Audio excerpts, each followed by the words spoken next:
Welcome to Work from the Inside Out, a podcast that highlights real-life stories, practical strategies, and best practices for transitioning your career from unhappiness and dissatisfaction to fulfillment, meaning, and joy.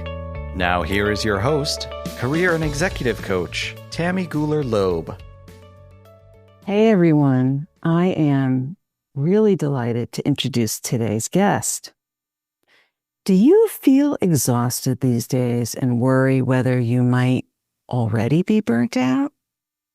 As an occupational health psychologist, Dr. Christina Guthier has been studying burnout and exhaustion for over a decade. She argues that there is a dark and bright side of exhaustion. When we are convinced that our efforts have been worthwhile, we can feel joyfully exhausted. As long as we get enough rest, joyful exhaustion is not a health risk. She received the Schmidt-Hunter Meta-Analysis Award in 2022 from the Society of Industrial and Organizational Psychology, which is a division of the American Psychological Association, and a dissertation award by the Alfred Tevis Foundation. As a self-employed scientist, she builds bridges between science and practice through speaking, a TEDx talk, writing. She's got a book coming out, leader to leader, interviews, as well as corporate trainings and consulting. Christina received her Bachelor of Science from Ruhr-University Bochum, her Master's in Science from Heidelberg University, and her PhD from the University of Mainz. She plays ukulele, loves to travel by train, and lives in Dusseldorf, Germany, with her husband and her beautiful daughter. Please join me in welcoming Christina Guthier. Welcome, Christina, who happens to be a very good friend and colleague of mine, too. I will tell you all. So welcome. Thank you so much for having me, Tammy. I'm so excited to talk to you on your podcast today. Yes, I know, because we talk, but we haven't talked in this way before. So I know that you have a lot of really fun stories from your childhood and that they also really relate to some of the work that you've done and are going to be told in the book that you have coming out. It's going to come out in the German market first and then in the American market. So we'll have you back when the book comes out.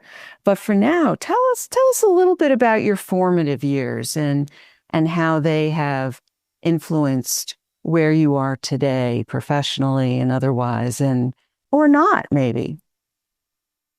So one thing that I realized while writing my book was how formative my early years in life were, and especially how much my grandparents impacted me.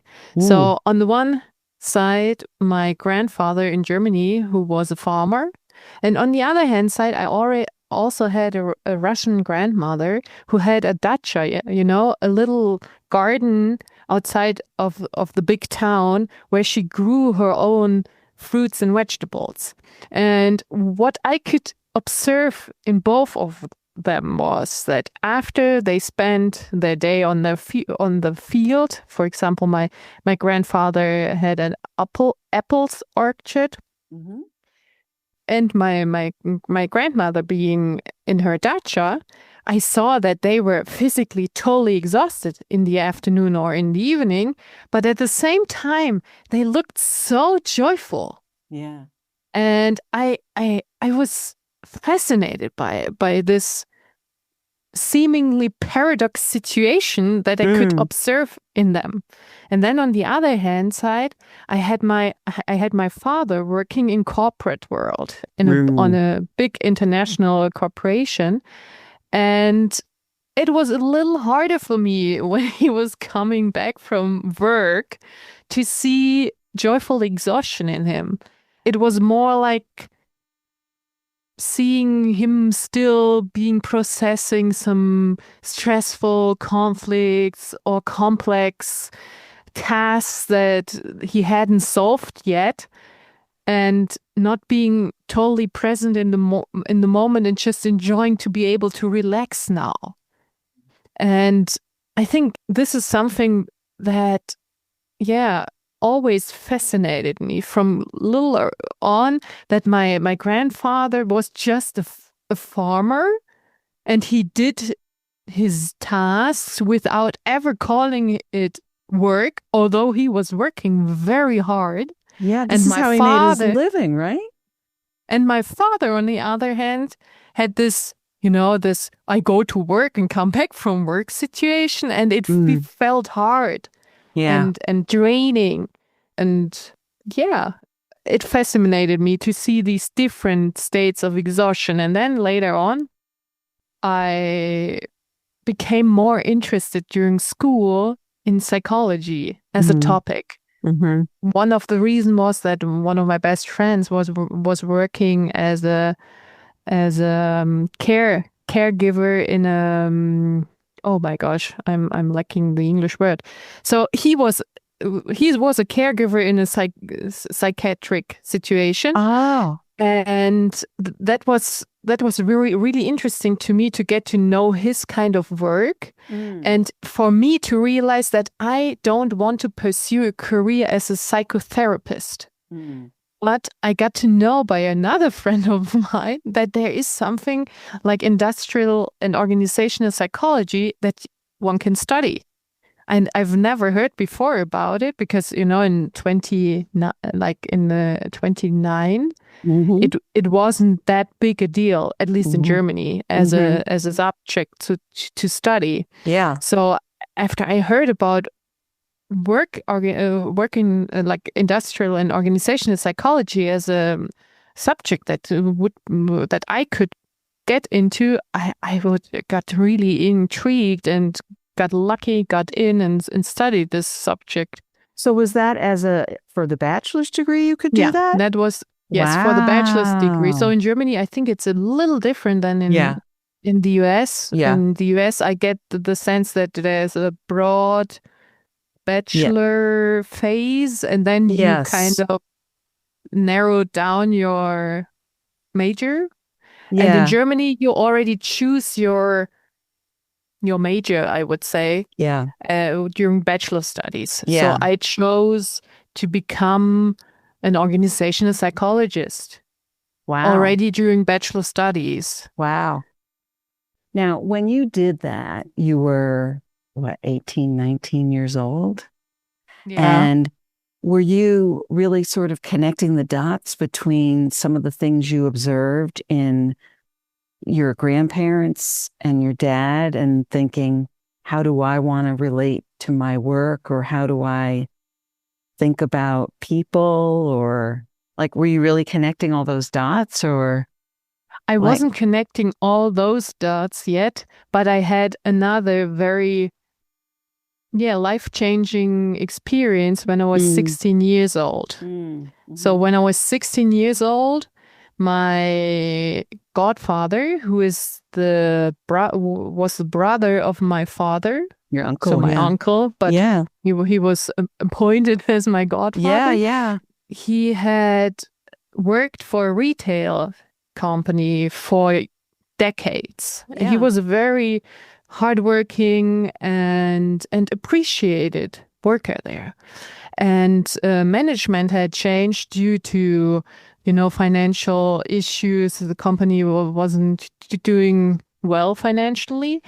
And then his job changed as well. So the management decided that he wouldn't be working to put all the products into the shelves and help customers to find the products and just chit chat, but he needed to work in the back and help to allocate all the stuff, but not in the store anymore. And this was really a hard shift for him. Oh, that's huge shift. Yeah. Yes, because he loved talking to the customers, and the customers also enjoyed having him around. So it was also a shift for the customers. Yeah. And it was like also his colleagues and stuff, they got the sense that the company was trying to to kind of push him out of the job, you know? Yeah. The difference We've heard between those stories lately. There's too many of those, right? Yeah, and I think what you need to know, because it's in Germany, it's pretty hard to fire people because we have, as employees, we are pretty much secure. So it's not that easy for employees to get rid of the Right. expensive, experienced Yes. employees. Yeah. And so at some point, the pressures was so high on my godfather, which is also an important fact to know, was still living on the farm with my grandparents, and his income was important for their financial security. So losing this job was pretty existential, not only for him, but also for his parents, plus his sister. His disabled sister, who was also working outside of the farm a little bit. Yeah. Part-time, but his income was kind of essential for Did he actually lose income. the job, or was he worried about being threatened? He was worried about losing the job. So and we think that this worry about this existential threat, combined with he has been having mental health issues over decades. But they were like, he was in therapy and he did his job and had a good time and stuff. But the combination of this financial threat, the management, the change at work and stuff caused him to take his life. And I was so shocked how this could be, you know? Yeah, 16 years old too. An employer not taking into account the human factor of their decisions, you know? The managers just seeing the numbers decreasing and then choosing to, make him switch his job and feeling him insecure about keeping his job and not thinking about how this is affecting him mentally. So this was kind of the, let's say, traumatic experience that I had that caused me to think about work in a different way, you know, the human factor about work. So when I heard about organizational psychology as a subject, it was like, oh yes, I could study what we could do to make sure that managers take the human factor into account when deciding about change processes. Yeah. So yes, so I didn't see the threats to me as a little child observing my grandmother and my grandfather. Yeah. But still, this was kind of the foundation that I already was fascinated about these different states of exhaustion and different states of mental health, you know? Sure. And then, now, were you aware of your godfather's mental health struggles before that point? Yeah, but not completely. Okay. Like, well, that makes sense. When you were a child, right? Yeah, so it was semi-transparently communicated to me. I didn't realize the extent of it. Okay. Yeah. I was just curious, like what things influenced you, you know, just. This was the reason why I was pretty sure that I want to go into organizational psychology. But then later on, you know, through my studies, through writing the meta-analysis on burnout and getting to better understand the dynamics between job stresses like time pressure and workload and exhaustion, and thinking about, well, am I still exhausted or am I burning out? What was this exhaustion that I had observed in my grandparents? There's also a bright side. I realized that my grandparents are these idea givers of how joyful exhaustion might look like. Wow. So when I'm thinking about joyful exhaustion, and I'm still doing some research with friends who are still in academia on joyful exhaustion, I'm often just trying to remember what my grandparents did. Yeah. And how they spent their days and made sure to be joyful and exhausted. Mm-hmm. Wow. So when you started the meta-analysis, were you already in the doctoral program, or was that something you started in the master's degree? Or when did you decide to do the meta-analysis? The meta-analysis was kind of the key study of my PhD. So during my bachelor's and master's programs, research-wise, I was focused on corporate social responsibility at the marketing department. So I wasn't into occupational health at all. Because this is a completely other story. Yeah. I learned in elementary school in 4th grade. In Germany, you are going to elementary school till 4th grade. And then you get to choose between different school types. Gymnasium, Realschule, Hauptschule, Gesamtschule.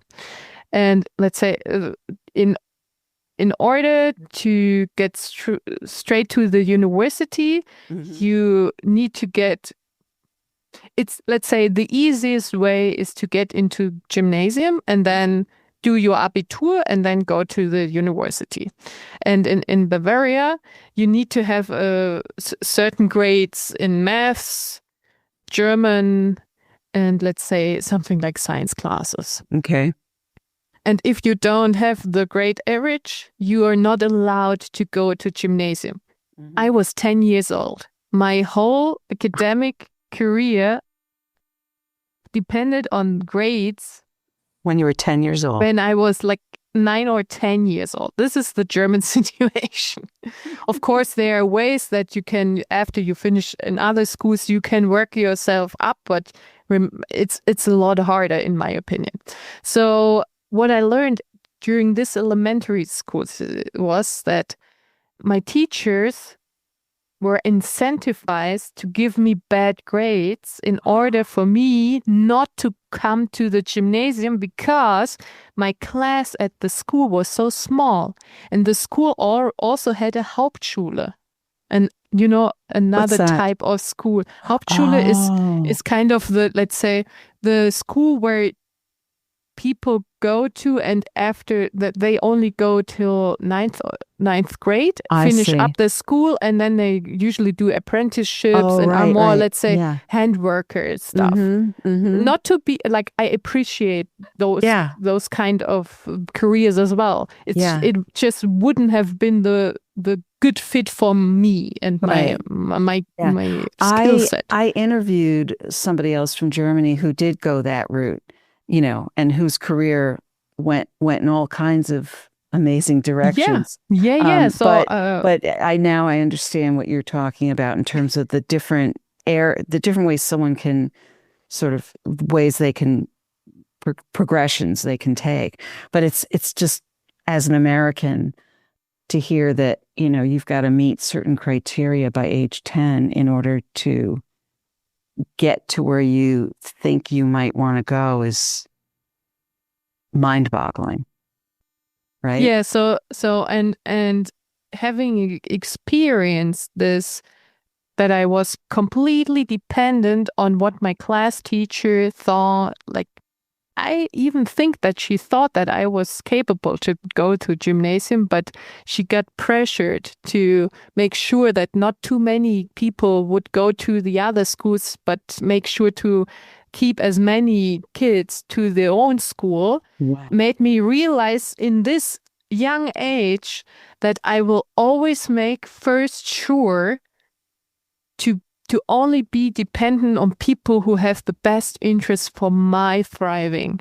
at their heart. Yeah. And where I felt that I can, thrive optimally. And that's the reason why I ended up doing corporate social responsibility research at the marketing department, because I had a very, very good teacher there at a marketing seminar that I chose during my bachelor's studies.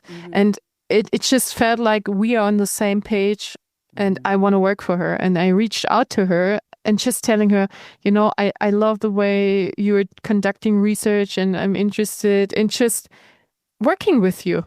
I don't even need to be paid as a student assistant. Just let me know. I would be totally interested in just learning from you. And she was like, at the moment, I don't have capacities. I'm finishing up my dissertation, but maybe at a later point, we can do something. And actually, a few months later, she finished all up and started the new CSR project. And she reached out to me. I'm having a vacancy.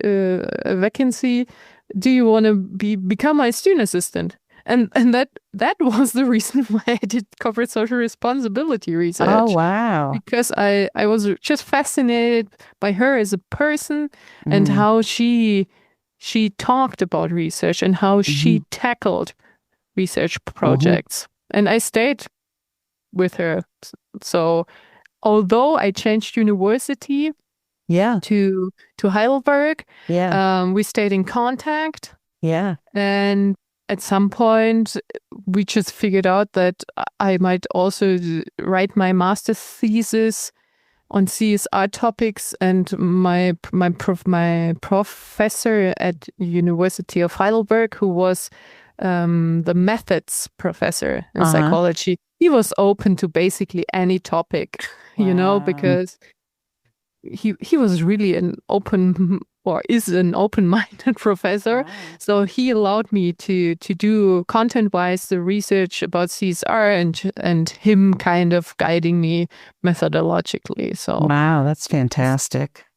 And then I changed towards occupational health psychology. And this is also a funny story. There's a lot of connecting the dots and using serendipity going on in my story.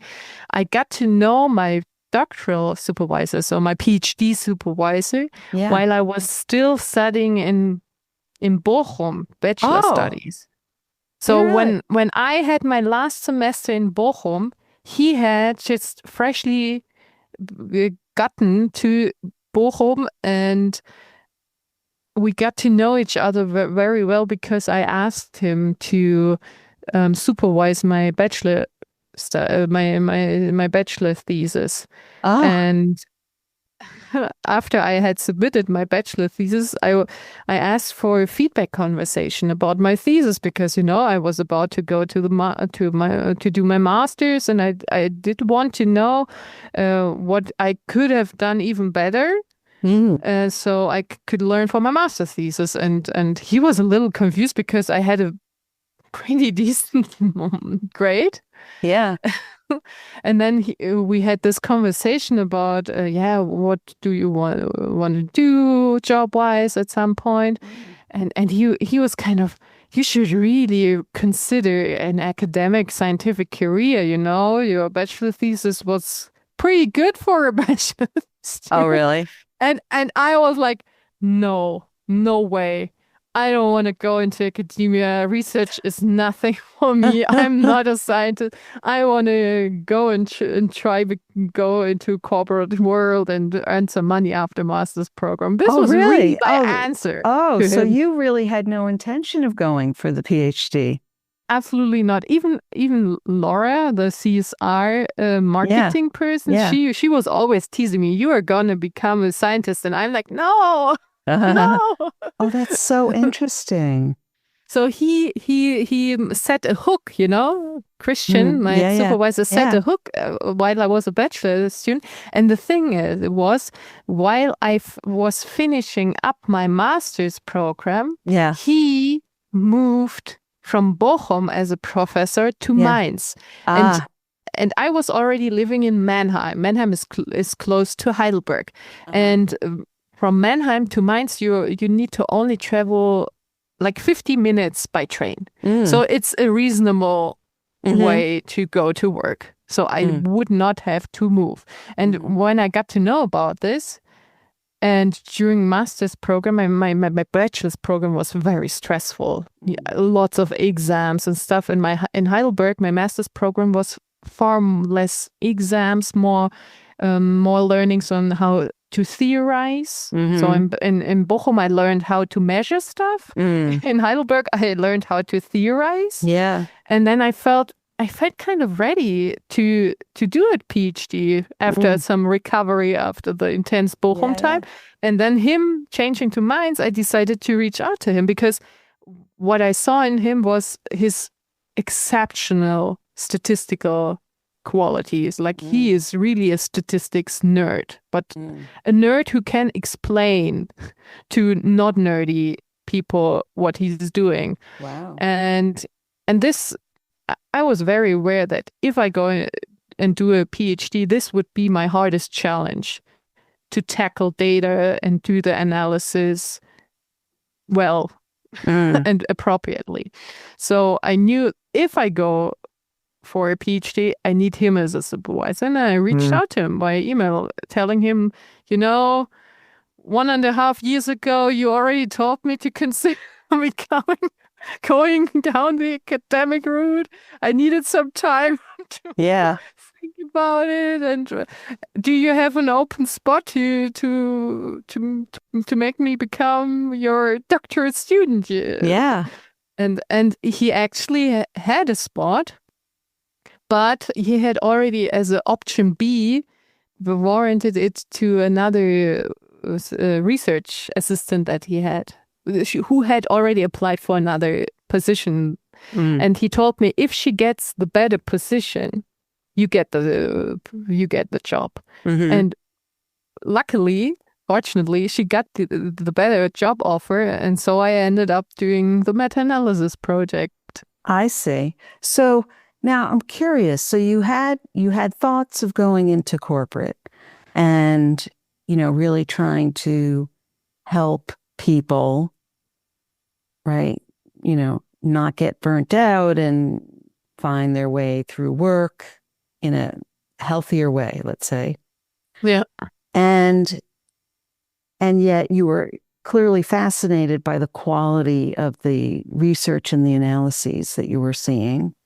And I can even see the through thread from like corporate social responsibility and absolutely, and being joyfully exhausted, because people who I think try to work in that arena are trying to bring more meaning and purpose between what might be a corporate profit-driven agenda and bringing back, value into other arenas, right? Not that corporate goals don't have meaning, because there's corporations that do really great work too, right?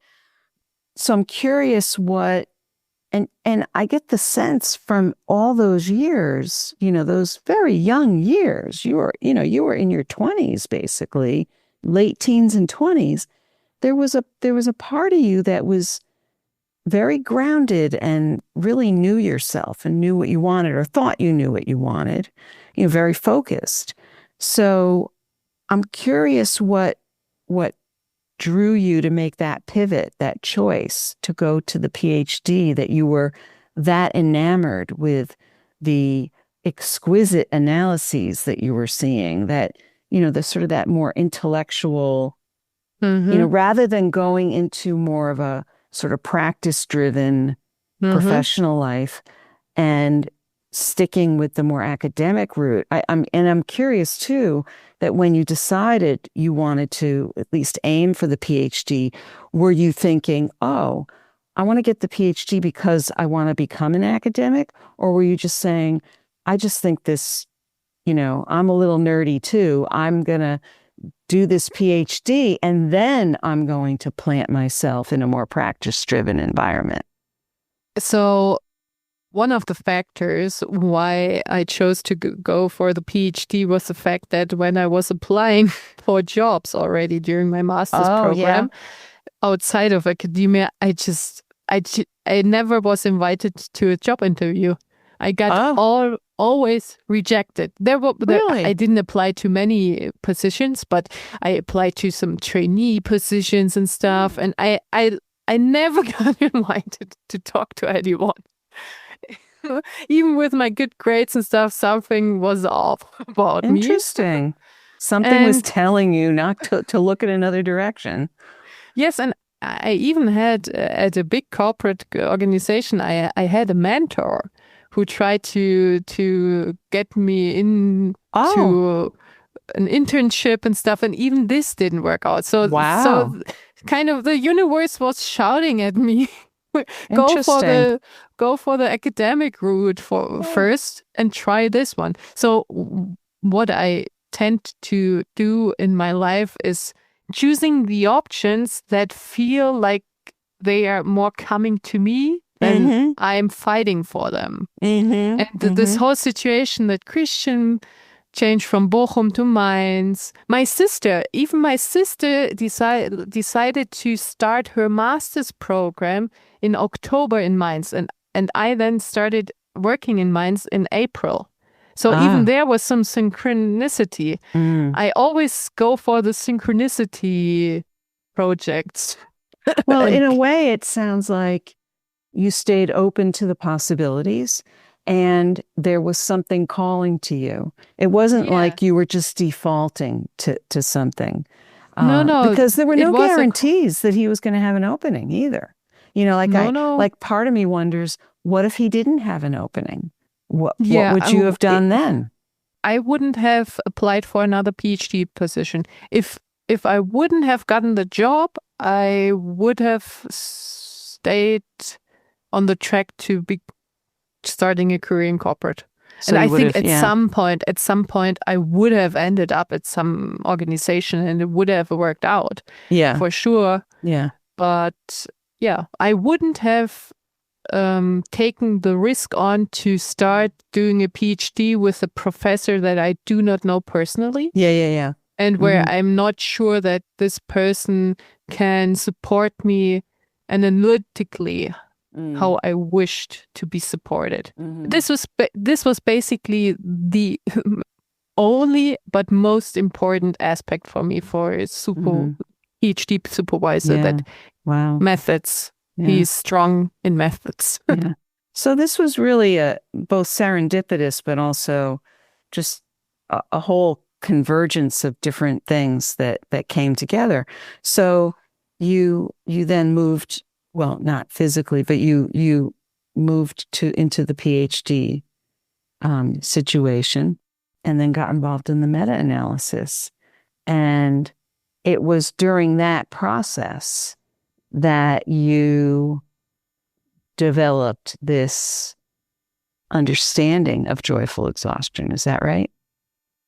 Kind of. So during the process, I once had this question standing in the kitchen after having a draining day as a scientist, screening papers. You know, as a meta-analyst, you need to screen thousands of papers at the desk.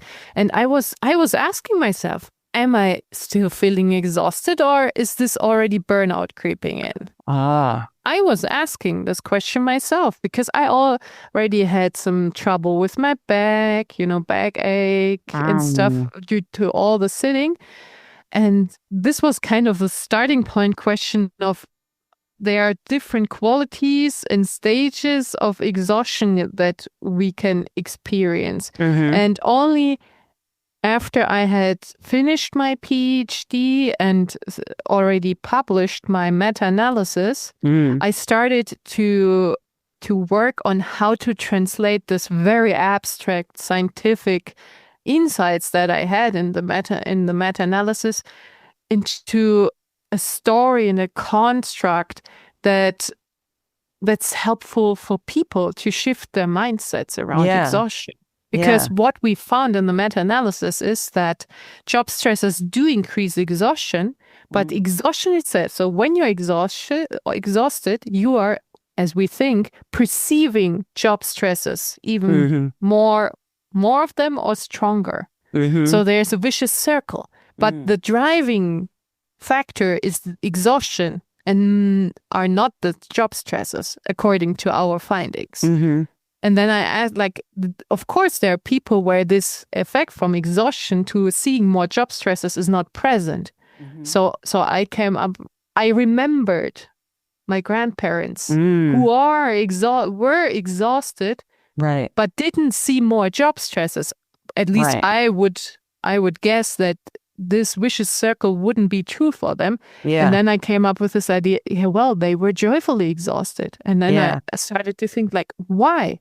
And why were they joyfully exhausted? Because the efforts that they are putting into their work, into their plants and vegetables and apples, were worthwhile for them. Yeah, yeah.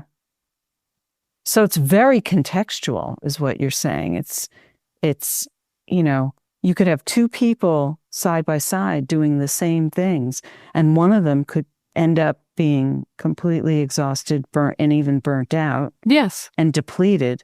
And the other person could be doing the same things and be also very tired. But joyful about it. And even worn out or worn down in a way, but joyful about it. Isn't that amazing? Yeah, it is. It really is. Yeah. So the important thing, and this is one of the messages that I want to share with the world, is to figure out for yourself what efforts in your life, be it career-wise, but also be it private-wise, are worthwhile. Because only if this is clear to you and you are creating the environment for yourself, then you can be joyfully exhausted. And then in addition, even if you're joyfully exhausted, you still need to make sure to recover sufficiently. Right. And I know that's a big point that you make in the book too, that and you give people really tools and tips for how to go about that, to notice it and to understand. And I think that's critical, that recovery piece is. Yes, absolutely. Yeah. And I had to figure this all out during, like, this is years of work. So I published my meta-analysis in 2020. Yeah. And now it's 2025. Right. It was a journey of 4 to 5 years to translate the meta-analytical results into actionable, practical, mindset shifting ideas. Right. So is there something you can tell us about the book, even though it hasn't come out yet? Are you allowed to tell us anything? I know you're working with a publisher and you're not supposed to say a lot yet, but can you tell us the title or? So the German title for all the German people in the audience is "Das war die Anstrengung wert." But there's also "Joyfully Exhausted" as a button on the cover, and I'm sharing in the book how I define exhaustion or joyful exhaustion, and I already shared it here. Yeah. When you think it's worth the effort, and that exhaustion only becomes a health risk when you either do not feel like your work is worth the effort, because then you start to feel emotionally stressed. Right. What I saw in my father oftentimes. Yeah. Or you don't get enough recovery because we are human beings with a metabolism. We need to make sure to maintain our energy. Right. Even if you're feeling good about what you're doing, if you're experiencing flow, when you need to regain energy in order to not get you still have to refuel, right? Yes. Yeah. And so that comes, in my mind, that comes under the category of you have to know yourself in order to know the difference, right? And I think when your book, I'm just so excited when your book comes out, that people will have a lot of guidelines for looking there and for understanding how to sort of discern between, or giving themselves guidelines for looking at themselves to be able to discern between, when am I exhausted and it's not worth it? When am I exhausted and it is worth it? But or at least to start to notice those things, and then options for recovery in different ways that people recover. And so I think that's amazing stuff. So if people want to follow your work as it's going forward and learn about when the book comes out and all that, what would be a good way for them to be in touch with you? LinkedIn. I'm always happy to connect with people who are interested in my work via LinkedIn. I'm also on Instagram, but LinkedIn is really the first choice to connect with me. So we'll put those links in the show notes so that people can follow you. And one question that I always like to ask my guests is, we have a number of people listening who are thinking about what's next for them and probably would like to not get, too burnt out or exhausted, or maybe are already and are thinking about how to move forward. What would be a key piece of advice you might give somebody who's thinking about what's next for them? Make sure that you feel like your efforts are worthwhile and that you're getting enough recovery after work. All right. Very good. And keep your eyes and ears open. And I also want to say we'll put a link in the show notes to Christina's TEDx talk, which is really, really terrific as well. So yeah, let's talk about the bright side of exhaustion. Exactly. We talk about the bright side of exhaustion. And we all need that. We need that these days. I think there's a lot of unjoyfully exhausted people out there these days. So I'm just really excited about your work and what you're bringing to the world. We need it. We need it desperately. We need it joyfully. So, Christina, thank you so, so much for being here today and for sharing your story and how you came to discover joyful exhaustion. I know it's been enlightening for me and really helpful to me. And I hope that people listening will follow along. And thank you for this really joyful conversation that we had. You're welcome. Thanks for sticking around to the end of my interview with Dr. Christina Guthier. What is your key takeaway from our conversation? If you are interested in any of the resources mentioned in today's podcast, you can find them in the show notes on my website at tammygulerloeb.com/podcast.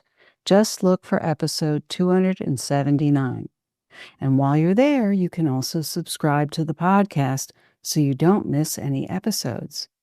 Did you know that ratings and reviews on Apple Podcasts can help this podcast reach more people? Please help me to inspire more people to move their careers in meaningful directions by clicking on the Apple Podcasts button right there and leave an honest rating and brief review. I'd really appreciate it. Are you anticipating your next professional move? Check out my award-winning book, Work from the Inside Out. Break through 9 common obstacles and design a career that fulfills you. It's available through my website, Amazon, Barnes & Noble, independent bookstores, or you can request it through your local library. You can also help sustain this podcast by buying me a cup of coffee at buymeacoffee.com/TammyGL. Since this podcast is self-funded, your support is acknowledged and appreciated.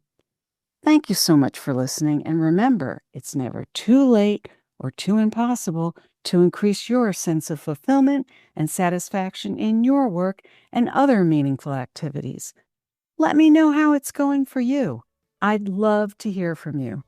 Bye for now. Thank you for listening to the Work from the Inside Out podcast.